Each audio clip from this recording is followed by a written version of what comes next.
Okay, let's do this thing. Impact. Impact. What do we got going on this week for Impact? A lot of things I should say. Basically going into Hard to Kill coming up soon.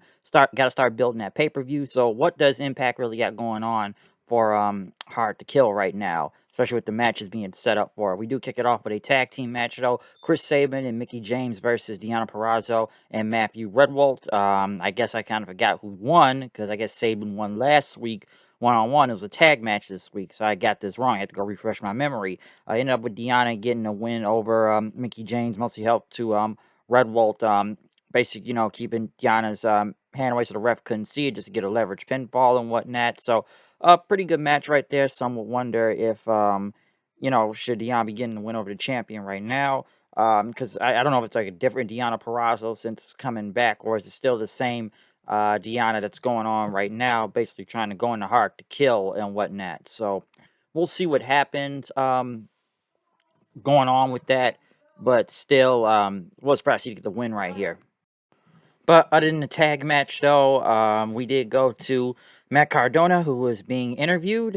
Basically, that Matt Cardona did earn a title shot from last week, and now will be in a triple threat match at Hard to Kill between himself, Moose, and Morrissey and whatnot. But Cardona says he only came to Impact for one thing, and that's a world title shot. And that, in his 18 years of wrestling, he's only had one world title shot that only lasts about 10 seconds. Funny, I remember that very well. It was like in 2010, and it was against Sheamus for the WWE Championship, and he lost like in 10 seconds due to a bro kick. So I remember that very, very well when he lost. But other than, wow, it's always a phone call when I'm doing these reviews. It's always a phone call, but yeah, Cardona basically, yeah, like I said, out of him losing, that match, he talked about how special these type of matches were, and he doesn't care what match they put him in because he's always ready. Morrissey showed up then and said, "Oh, typical Mick Cardona, ain't that a fact?" Basically saying that Cardona, you never stick up for yourself, and after what you want, and you're always stuck in the spot you're in. But Morrissey, listen, I take what I want, okay? And right now, that Cardona, you're just happy about being in the match. Then how about one? Because Morrissey said he wanted a one-on-one title match against Moose, not this triple threat. And Morrissey basically said, there's a lot of time between here and Hard to Kill. You could be injured before then. All right, and Cardona basically went on to say that Morrissey doesn't have to, he got to sneak up on anything. I'll fight you later on tonight, and we'll see if he gets in that triple threat. If Cardona loses, he won't be in it. Which, honestly, I look at this main event for Hard to Kill. Like, Moose and Morrissey, okay, one-on-one, two giants trying to kill each other. But when you add Matt Cardona in it, I feel like he'll just be taking the pinfall in general, okay? Listen, and they kind of right what they said about him. Both Moose and Morrissey, like, their promos are very accurate about Matt Cardona or Mick Cardona, because it's like, dude, I've said this for a while, ever since he even was let go from the WWE. It's like when they go on like, it's Matt Cardona, woo, blah, blah, blah, blah, blah.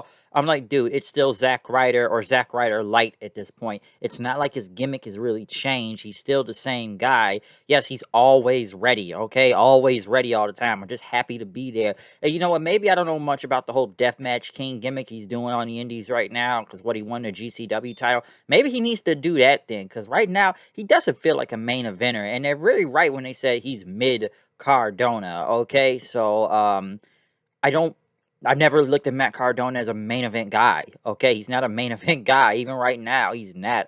2011, even when he was super over, like, I still never really thought he was, going to be winning a world title or anything like that. So I don't see it here. And honestly, he'll be taking the pinfall at Hard to Kill. Like, I don't think he's winning the title. Then again, I don't really think he should be in this main event match at Hard to Kill for the world title. So it's like there's a point when they say mid Cardona. Okay, mid Cardona.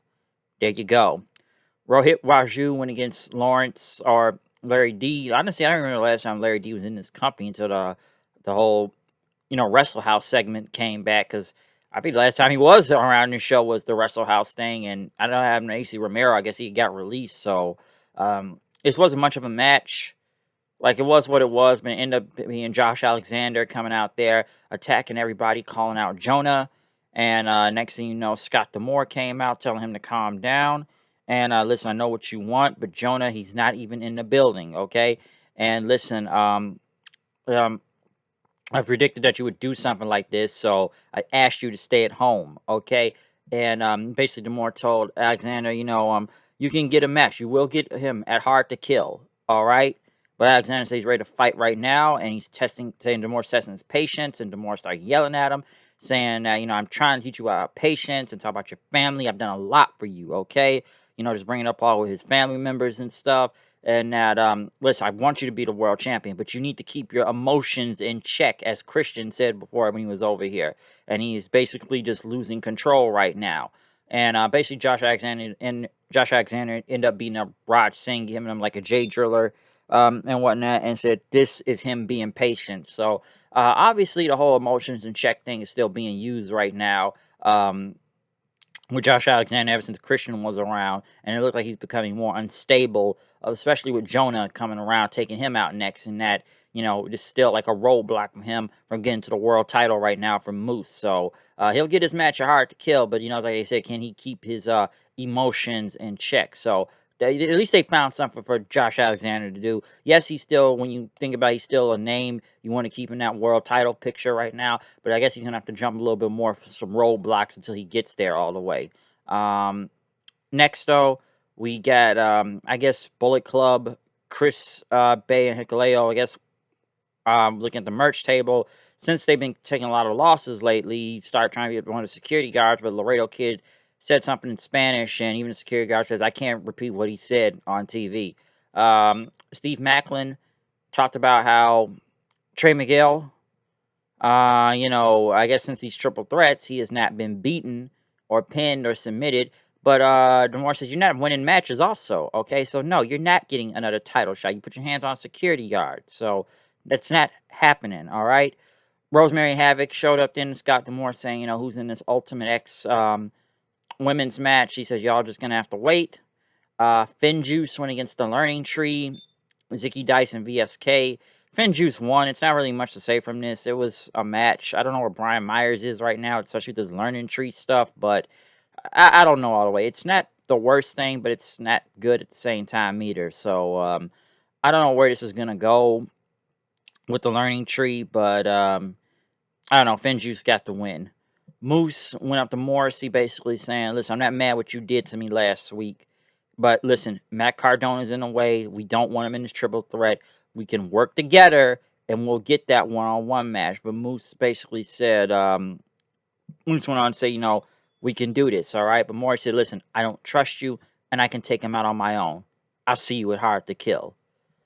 Which we've already seen Moose try to, get Cardona to join him. We already saw what happened last week with him being taken out. But, I guess Morrissey's like, I'm not doing this anymore, so I'll do this on my own. But then again, it got a point they could take him out before the triple threat.